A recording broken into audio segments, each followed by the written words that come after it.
Guys, welcome back to my YouTube channel. അപ്പോൾ ഇന്നത്തെ എൻ്റെ വീഡിയോയിൽ ഒരു സ്പെഷ്യലായിട്ട് ചേട്ടൻ ചേച്ചി കുട്ടിയോ. അപ്പോൾ നമ്മളിന്ന് തെങ്കാശി കാശിനാഥ് വിഷ്ണു ക്ഷേത്രത്തിലാണ്. അപ്പം അവിടുത്തെ കാര്യങ്ങൾ, ഒരു വലിയ ആന റെയിൻബോ കളർ ഇരിക്കണം. അതാണെന്നിപ്പോൾ നോക്കാം. ഒരു 8 അടിയോ എത്ര പൊക്കം ഉണ്ടാവും? 100 എത്ര പൊക്കമൊക്കെ ഉണ്ട് ഗൈസ്. കണ്ടില്ലേ ഗൈസ്, ഇത്രയും വലിയ മലയാണ്. ഇത് കളർഫുൾ ആയിട്ടുണ്ട് ഗൈസ്, അടിപൊളിയായിട്ടുണ്ട്. ഈ നമ്മളിപ്പോൾ പൗസ് ചെയ്തതിൻ്റെ കാരണം ഫോട്ടോ എടുക്കാൻ കഴിയും. ഓക്കെ, ചെണ്ട കൂട്ടുന്നു ഗൈസ്. വേറെ കാര്യങ്ങളെന്താ, ഇവിടെ നിന്ന് വന്ന് വല്ല ബ്രേസ്ലെറ്റ് വാങ്ങുക, അല്ലെങ്കിൽ കീച്ചൻ വാങ്ങുക. അല്ലെങ്കിൽ നമ്മളിപ്പോൾ വന്നത്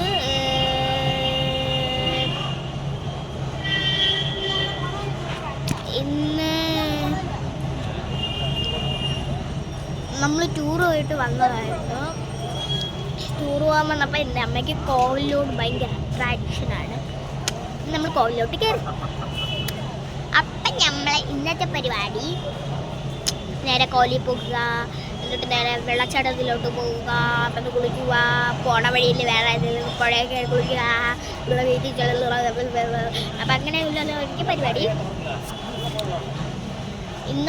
ഇന്ന് വൈകുന്നേരത്തോടെ നമ്മളവിടെ എത്തും. ഇന്നലെ രാത്രിയാണ് നമ്മളിവിടെ വന്നത്. ഇന്ന് വൈകുന്നേരം നമ്മളങ്ങ് പോകും. നമ്മൾ ഇപ്പോഴേ പോക്ക് തുടങ്ങി. എന്നെ ചേച്ചി എന്നെ എന്തെങ്കിലും പറയുമോ?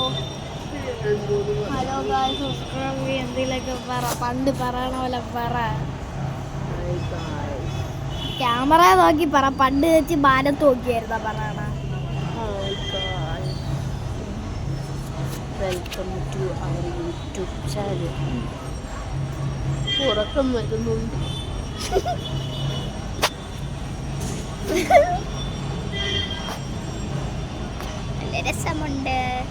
നല്ല രസമുണ്ട്. എല്ലാവരും എന്നെ കണ്ട് എന്തോ വിചിത്ര ജീവിയെ നോക്കണ പോലെയാണ് നോക്കണം. ഞാനും തിരിച്ചും കൂടെ നോക്കും. എന്തിന്? കണ്ടില്ലേ, ഒരു ആൺകുട്ടി ഫ്രോക്ക് ഇട്ടുകൊണ്ട് പോകുന്നു. ഞാൻ നോക്കും, എന്താടാ അങ്ങനെ?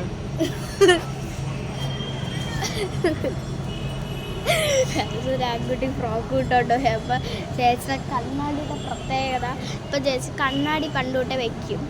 അപ്പം ചേച്ചി പണ്ടത്തെ കണ്ണാടി പൊട്ടിപ്പോയതല്ല, പൊട്ടിച്ചതാണ് മനഃപൂർവ്വം. മനഃപൂർവ്വം അല്ല, അറിയാതെ കയറി കിടന്നപ്പോൾ ഇങ്ങനെ കാല് കയറി ഒടിഞ്ഞു. വയറിൽ കൊട്ടി കളിക്കുന്നു. അവിടെ നിന്ന് ഒരു ആൺകുട്ടി പോയപ്പോൾ ഇങ്ങനെ തുറച്ച് നോക്കിക്കൊണ്ട് പോയി. അപ്പം അങ്ങനെ അവരെന്ത് കൊച്ചിന് ഫ്രോക്ക് ഇട്ടോണ്ട് പോകണമെന്ന് പറഞ്ഞാൽ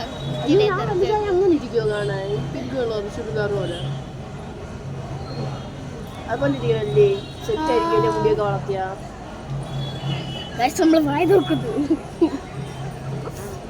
മുടി വളർത്താൻ ഫ്രോക്ക് ഇട്ടാൻ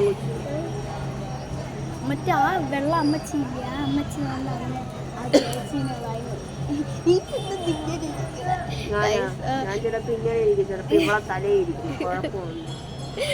എന്ത് ചേച്ച ഗ്ലാസ് ആണ് ഗൈസ് കുഴപ്പം. വെയിലടിക്കുമ്പോൾ ഇതിങ്ങനെ കളർഫുൾ ആവും. കാരണം കൂളിംഗ് ഗ്ലാസ് പലരും ഇതായിരിക്കും. ആ അമ്മയും കളർഫുൾ കളർ ഇതാണ്ട് മാറുന്ന കണ്ണാടിയാണ് വെച്ചിട്ടുള്ളത്. നല്ല പവറുള്ള കണ്ണാടി.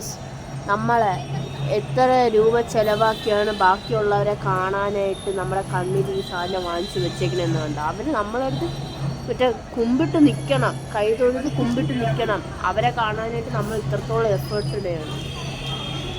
ഇത് നമ്മൾ പുറത്തുനിന്ന് നോക്കുമ്പോൾ കൂളിംഗ് ഗ്ലാസ് ആയിരിക്കും, പക്ഷെ അകത്തുനിന്ന് സാധാ ഗ്ലാസ് ആയിരിക്കും. നമ്മൾ നോക്കുമ്പോൾ നമുക്കറിയൂല ഇത് എങ്ങനെയാണ്. വെയിലടിക്കുമ്പോൾ ഇത് കൂളിംഗ് ഗ്ലാസ് ആണ്. വെയിലടിക്കുമ്പോൾ കൂളിംഗ് ഗ്ലാസ് ആവും, ഇരുട്ട് വരുമ്പം അത് സാധാ ഗ്ലാസ് ആവും. അങ്ങനെയാണ്. മറ്റേ പേന അറിയാമോ, ഇരുട്ടത്ത് കൊണ്ട് വയ്ക്കുമ്പോൾ വെട്ടിത്തിളങ്ങണം അതേപോലെ ഉണ്ട്. അവിടെ ഉരുട്ടിയിട്ട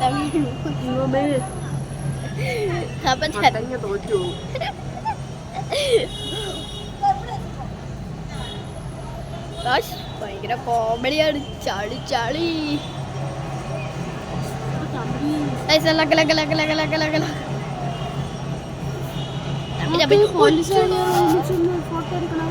ഓ, അയ്യേ, ഇതെന്ത് set. ബാക്ക്?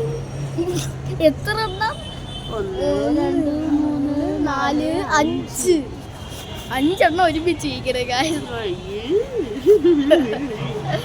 അയ്യോ ഗൈസ്, ഇതൊന്നും പറയാൻ പാടി. യൂട്യൂബിന്റെ റൂൾസ് വയലേറ്റ് വയലേറ്റ് ചെയ്യോ? ഞാൻ വേറെ മോശമായിട്ടൊന്നും പറഞ്ഞില്ലല്ലോ. മത്തങ്ങ തലയെ വീഴും. പിന്നെ അയാള് വെള്ളക്കണ്ണി നോക്കി വെള്ളക്കണ്ണി എനിക്ക് അവിടെ നിന്ന് ബ്രേസ്ലെറ്റ് വാങ്ങണം. കൈ നിറച്ചിടണം. എനിക്ക് കുട്ടികളെ വാങ്ങണം. ഇവിടെ നിന്ന് കുപ്പിയോളം തെങ്കാശി വന്നത് തന്നെ ഞാൻ എന്തിനും മാർക്കറ്റ് ഉണ്ടെന്ന് പറഞ്ഞ് വില കുറഞ്ഞ് മാർക്കറ്റിൽ നിന്ന് വില കുറഞ്ഞ സാധനങ്ങൾ കിട്ടുമെന്ന് പറഞ്ഞാൽ ഞാൻ ഇവിടെ വന്നതന്നെ. എനിക്ക് ബ്രേസ്ലെറ്റ് വാങ്ങണം, കുപ്പിയോള വാങ്ങണം, പിന്നെ അല്ലറ ചില്ലറ സാധനങ്ങൾ വാങ്ങണം. പിന്നെ 10 രൂപയ്ക്കൊക്കെ കുറേ സാധനങ്ങൾ കിട്ടുമെന്നൊക്കെ അറിഞ്ഞു. അപ്പം ചാക്കോടെ എടുത്തുകൊണ്ട് വരണമെന്നുണ്ടായിരുന്നു. പക്ഷെ പെട്ടെന്നുള്ള യാത്ര ആയതുകൊണ്ട് ചാക്കൊക്കെ സ്റ്റോർ റൂമിൽ നിന്ന് എടുക്കാനായിട്ട് ചെറിയൊരു താമസം. അതുകൊണ്ട് സ്കൂൾ ബാഗും എടുത്തോണ്ട് ഇങ്ങ് വന്നു. എല്ലാം വാരിപ്പറക്കി അത് ഇട്ടുകൊണ്ട് അങ്ങ് പോകും. എനിക്കും അതെ. സ്കൂൾ തുറക്കുമ്പോൾ എല്ലാവർക്കും വിതരണം. എന്താ 10 രൂപ വരെ ഇത് നിനക്ക്, 10 രൂപ വരെ ഇത് നിനക്ക്, എല്ലാം ഷെയർ ഇട്ടെടുക്കും. എനിക്കൊരു ബ്രേസ്ലെറ്റ് വേണം, പിന്നെ കീ ചെയിൻ വേണം, പിന്നെ ഒരു കടയോടെ വേണം. കടകളെല്ലാം വേണം. മറ്റേ എന്തൊന്നും കാട്ടുവാസത്തിനാ എന്തിനു പോയേക്കണോ? വാഗമൺ നേരമായില്ലേ? വന്നില്ലല്ലോ. ഒരു രാത്രി